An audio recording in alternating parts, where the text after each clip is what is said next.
Okay. Hi.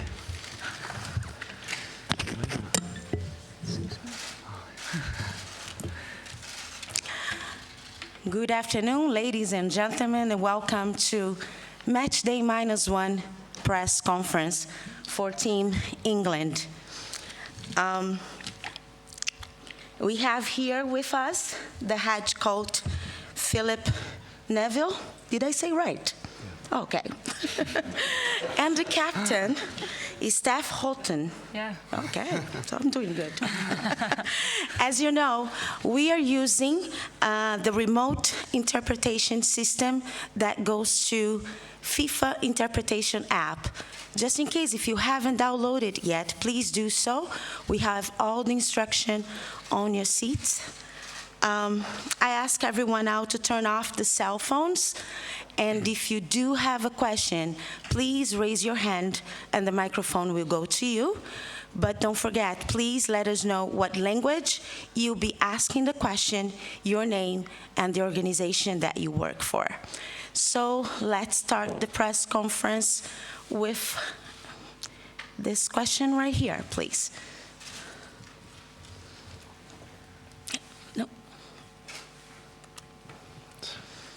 In English, Jessica Crichton, Sky Sports News. Phil, are there any injury updates or concerns ahead of this match? No, we've trained well all week. We have picked up a couple of knocks since the Denmark game, really. We had Demi Stokes back with us today. Tony Duggan did a light session. We will probably be giving them a test in the morning to see whether they'll be fit to be involved. But speaking to both those girls, they're all desperate to be involved in the game tomorrow and to be available for selection. And two experienced players that are desperate to be involved in the first game of the World Cup. And you think about the 4 years that they've dreamed for this moment, they're not going to just give up the opportunity to play in a first game just because of a little knock or a little sprain here and there. So I'm confident that both will be fit for the game tomorrow. Now, you've been bold before the tournament and said you're here to win it. How important is it winning that opening match to set you up for a successful tournament? I think the first game is always the most difficult because the occasion, the amount of time you spend planning, preparing, and the training that goes into it. The first game of any major tournament is always the most difficult one. And tomorrow we've probably got the most difficult first game out of all teams in the competition because it's our nearest rivals against a team that we've got a lot of respect for. Players that know each other, both sets of teams, players that know each other. So it's a real difficult game for us, and we're just looking to get off to a good start, to keep building the confidence that we've got and the belief, and to grow into the competition. At this moment in time, we're not really thinking about the end process, which is hopefully being successful at this World Cup. We're actually focusing on tomorrow night's game, the 3 group stages game. You know, you've got to break this competition down into small sectors, and the first obstacle is to get through the group stage. And tomorrow night we're under no illusions the level of performance that will be needed for us to get a result and win the game. Next question right here. Katie Gornall, BBC Sport. Phil, Shelley Kerr said in her press conference before that all the pressure is on England ahead of this match. You're the favourites for this match, but also you're seen as one of the contenders for the tournament. How confident are you that your team can handle this extra expectation? Well, I think we've been handling that types of expectations for the last 12 months, or probably since I came into the job. When I went to my first tournament 16 months ago, we played France, and it felt like the expectation level had been raised then, that the eyes were on us, the focus were on us, the expectation and pressure was on us. So we know and we like the pressure being on us. We're not going to hide away from the fact that we want to come to this competition and do well. We know tomorrow night that we are probably the favourites for the game because of our world ranking, but we also know and have huge respect for the opposition. We've watched a lot of them. I've watched a lot of their individuals play. I'm a big admirer of their manager. I think he's a class act. And we know it's going to be our toughest game. Probably, if you're thinking about the games that we've got in the group stages, this is our toughest game by far. I think Scotland can go a long way in the competition with the quality that they've got. And obviously, this is your first game as a manager in the World Cup. Yeah. Can you just give us an insight into what it's going to be like for you, what's going to be going through your mind as you walk down that tunnel out onto the pitch here in Nice? Well, it's you know, it's not really about me. But what I would say is that in my life, football has been the #1 sport. And when you're young and you're inspired by certain situations, certain players, it always comes back to the World Cup moments. You know, 82, 86. I remember my father waking me up, me and my brother up. We're coming downstairs. Gary Lineker scores a hat trick with a plaster cast on his arm. The 1990 in Italy when Gascoigne, Platt, Des Walker, that great team, Gary Lineker, went to the semi-final. I remember the euphoria in the country. World Cups was what excited me. World Cups was what made me fall in love with football. And I suppose that when you come to a World Cup as a manager, you've got to remove yourself from that. You've got to be totally focused and have ice running through your veins. And that's what I've tried to do. But I've got to say it's going to be the biggest World Cup. And I said it in the media the other day. It's the biggest thing that I've ever done in my life. And the World Cup is the pinnacle for a player and for a manager. And I'm no different. Next question here.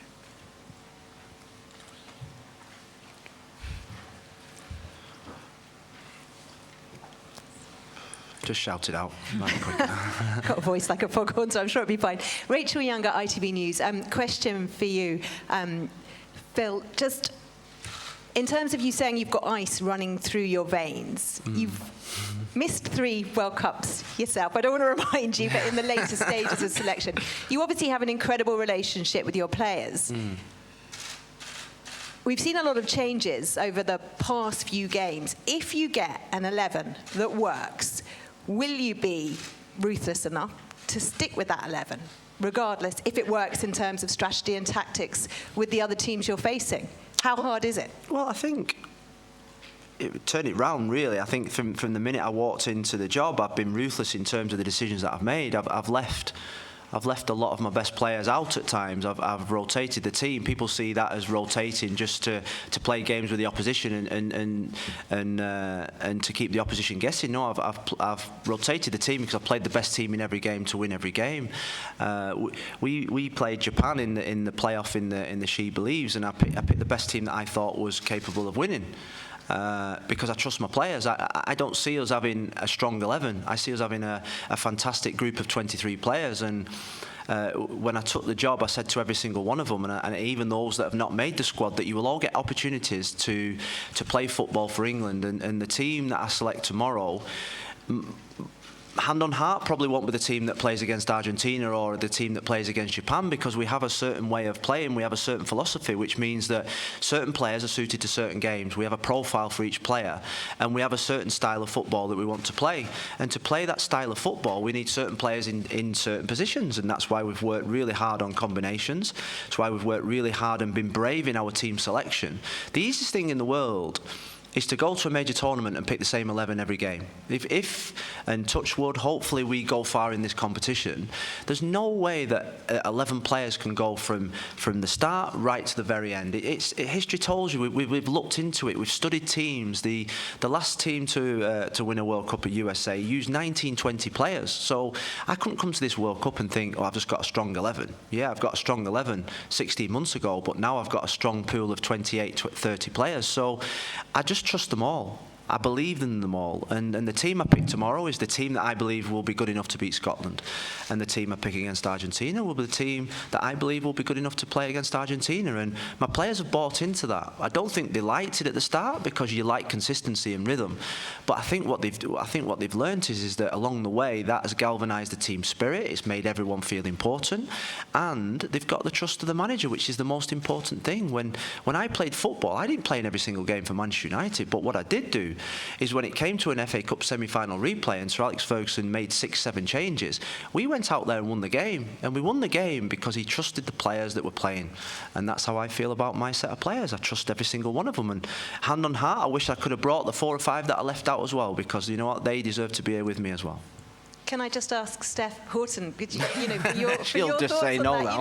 You know, it's just interesting, you know, that suggestion that at the beginning as a team, you know, the players didn't like it, but you're convinced that fighting for places and the manager's trust in you all, does that make up for the possible cohesiveness or understanding you have if you play more regularly as the same team?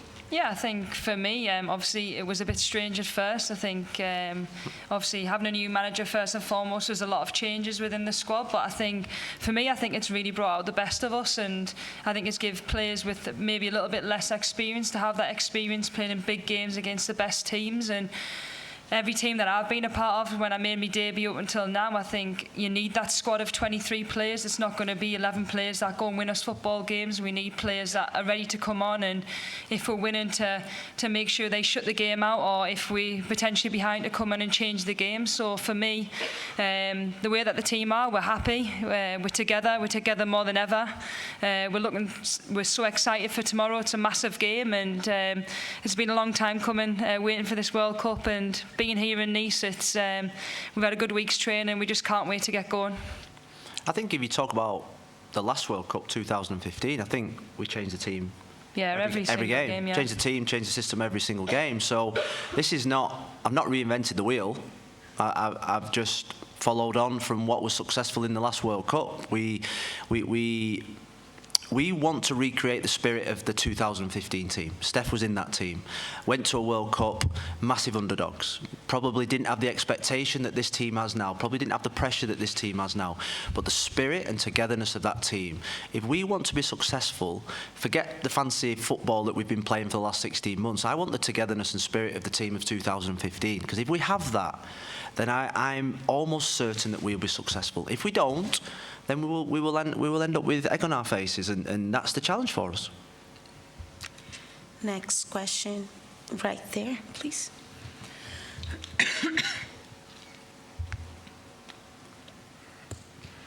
Joe Curry, BBC Sport. Steph, there were a lot of young players in the squad. Lucy Bronze referred to them as kids to me the other day. A lot of players who haven't played in a major tournament, who haven't played in a World Cup. As captain, when you sit down with them, maybe tonight or tomorrow, what are those words of wisdom about what to expect stepping out in front of possibly a capacity stadium here tomorrow? I think for me and a lot of the senior experienced players that have been a part of World Cups, whether that's Jill Scott, Karen Carney, I think it's about us making sure that they enjoy it. Look, it's a World Cup, it's what they've been wanting to do, to play for England, to play in a World Cup stage, and they've got that opportunity. We have so many good youngsters coming through that it's amazing the talent that they have, and they deserve to be on the world stage. And I think for us, it's just to put an arm around them and know that they've got our support. And I think that's with every other player. I think no matter if you've played in 1, 2, 3 tournaments, I think when you step out on that pitch and you're playing for England in a first World Cup game, it's going to be a bit nerve-wracking, but at the same time, we've got to go and enjoy the experience, because if we're like that and we're a little bit relaxed, we'll go and play our best football. Next question. Right here.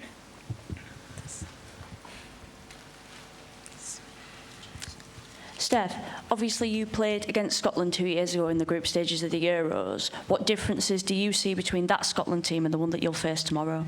I think looking back at the Euro 2017 game, I think they were hit with a lot of injuries to key players, and they've got them players back now, and they've grown a lot over the last 2 years, obviously qualifying for the first World Cup. They've beat Brazil previously, so we know that they've improved as a team, and with them players back, the likes of Kim Little, Jennifer Beattie, now Erin Cuthbert coming through the ranks, we know that they're going to be players that we probably have to stop, and we have to make sure that their rhythm doesn't get anywhere near what they're used to. And but for me, it's always a challenge. I think we play against these players every single week, and they're definitely a lot stronger with them players in their squad, which they have now. Next question right there. Steph, Paul Hayward from the Daily Telegraph. A lot of the focus in the build-up has been on Phil because of his profile in the game and so on. Has that helped in a way to deflect some of the pressure from the players? And are you in a way looking forward to it being about the players now and the team and you going to do the job? To be honest, I think for us as players, if I look back at this press conference now, the amount of people that's here, we know that there's a lot more interest in our team and as a squad, and obviously with results and the success that we've had with the She Believes, of course that brings a little bit of pressure, a little bit more expectation. But look, we just want to let our football do the talking. I think we've trained really well over the last 3-4 weeks. Our preparation's been spot on. Everybody's relaxed and ready to go, and for us, we just want to go and get the right results against Scotland come tomorrow. But we know that we've got to respect the Scotland team. They're a good team with great individuals, and we'll give them the respect that they deserve. And for us, we just want to concentrate on making sure that we do what we need to do to win a game. Next question, right there, please. Hi, Rob Harris from Associated Press. Good luck to you both for tomorrow. Thank you. Steph, what's the captain-manager relationship been like, and how's that developed over the time? and to Phil, are you racking your brain for your big final message tomorrow night before the players go out there? Is there some big message or big inspiring thing you're thinking of? We get on all right, don't we? No, I mean, obviously. Do we? Well, I think so anyway. Obviously not, no. Look, I have huge respect for Phil. As soon as he came in, it was all about building them relationships and making sure that I knew what he wanted from me as a captain, and first and foremost, I know that I need to put in a performance for my team and to play the way that I have been playing all season and improving as much as I can. And I like to think that Phil has always been honest with me in the role that I have. And we want to keep pushing the team as far as we can do. And I feel as though we bounce off each other quite a lot in terms of making sure we're the best version of England that we can be. She didn't turn up to my first camp. Yeah, I didn't want to go. No, obviously. I mean, I think Steph's had the best 12 months of her career, probably, in terms of her performances on the field. I did have to rest her in April because she'd played every training session, every game, and we needed to make sure that we had to protect her for the World Cup. And it's why she didn't play against Denmark, and it's why she didn't play against Spain, because she wants to be involved in everything like the best leaders do. In terms of the words that I'm going to say to the players tomorrow night, tomorrow's night is not about motivation. Tomorrow night is about calmness. Tomorrow night I want to see my team play with the type of freedom that I want them to express themselves, with a smile on their faces. We pride ourselves on the fact that we need to enjoy our football. The two biggest things that I've learned in the last 16 months about my players: they have to play with a smile on their face. And they have to be fresh, and that's why we recovered them yesterday in training. We recovered them so that on Sunday they were fresh, and we want them to go out and enjoy themselves, express themselves, and play to the full ability. It's not pressure what we're going to go through on Sunday. It's just a game of football on a pitch against a really outstanding young team in Scotland in an unbelievable stadium. And you go back to where we were 16 months ago. We wanted this. We wanted to be at a World Cup, going out onto a pitch where the crowd is going to be amazing, the media attention is going to be bigger than we've ever experienced. These players have never experienced what they've experienced over the last 3 weeks in terms of the media attention, and we're not going to back off or shy away from any kind of challenge now. And the challenge now for the team is to go out and perform. It is delivery time. It's now time to stop talking and go out there for us all to deliver and produce our best form. And I've got 100% belief that we can, and it's time to play. Next question, right here. Une question en français pour Monsieur Neville. Je vais le laisser mettre à la traduction. Christopher Roux pour Nice Matin. Monsieur Neville, en France, on a une vision du football britannique basée beaucoup sur l'impact, l'intensité. Est-ce qu'il faut s'attendre à voir demain au stade? Is that what we can expect to see tomorrow out on the pitch? A lot of commitment, a lot of intensity. Well, I think your image is wrong, to be honest with you. I think our league's better than yours, at WSL, and I don't want to be insulting to anyone. I think our WSL is better than the French league. I think our style of football is really good. I don't think it's all about kick and rush. hopefully you'll see that tomorrow night. Thank you. Next question right there. Hi, Tom Hamilton from ESPN. When you named the squad, you spoke about how the way you did it with the Twitter and so forth was a way almost of preparing your squad for what's to come in terms of the spotlight over the next few weeks. What else have you done as well to prepare them and sort of get them so that they're used to the attention which is going to come? In terms of the media? Yeah. Well, yeah, I think we in April camp we had a media day where we got some of the top journalists from around England to come in and give their experiences, to put our players in certain situations that took them out of the comfort zone, one-to-one interviews or bringing up things that would challenge them, you know, and recreate situations that we might have to be recreated here. I mean, we've got a situation after the game tomorrow night where my players literally 90 seconds after the final whistle's got to go straight into a mix zone. That's never been done in football before, I don't think. This is something that FIFA are doing in this World Cup. So you have to manage that. You have to prepare the players for that. So we've worked really hard in the last 2 or 3 months to prepare my players for that. We have exposed them a lot, and we've done that deliberately because I think when we come to the World Cup, there will be added pressures and there'll be, you know, there's be criticism, and that has been really deliberate. That's been planned by the commercial and the media team, and we've come up with a plan where our players are really good at speaking with the media. And one thing we did say to them is that we don't want to turn them into robots. We want them to express themselves and show their true characters, which I think they actually do. But actually exposing them has made them aware that when we come to a World Cup, we have a room full of journalists. We have people watching us train. We have media wanting to speak to their families. This is the norm. This is the norm in the men's game, but in the women's game now it's beginning to become the norm. And we've had to prepare not just the players but their families as well. We've spoke to their families. We've given the families directives of how to handle certain situations. And hopefully the attention to detail will help us in terms of the performances on the field, because it can be a red flag. You know, when you're preparing for a major tournament, you think about things that could derail your team, and the media scrutiny and the media attention and the things that go with it can have an effect on an inexperienced player or someone that's not used to that type of attention.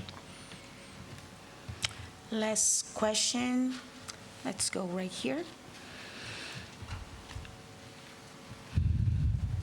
Jessica Crichton, Sky Sports News. This is for you, Steph. This World Cup has long been touted as the biggest women's World Cup that there's ever been in terms of the number of teams attending and the number of fans coming through the turnstiles. Does it feel bigger to you as a player in the bubble that you're in, or are you kept away from all of that?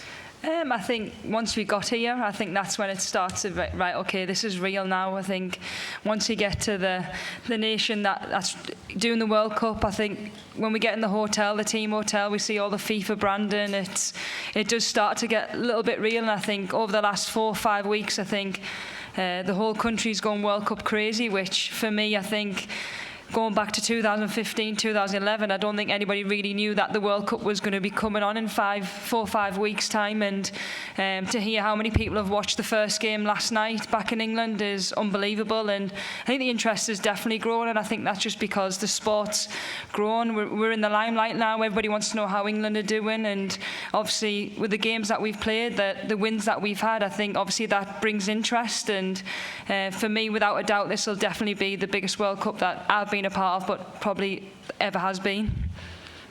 Thank you. Thank you all for being here. Thank you. And good luck tomorrow. Thank you. Thank you. Thanks, guys. Thank you. Thank you very much. Thank you.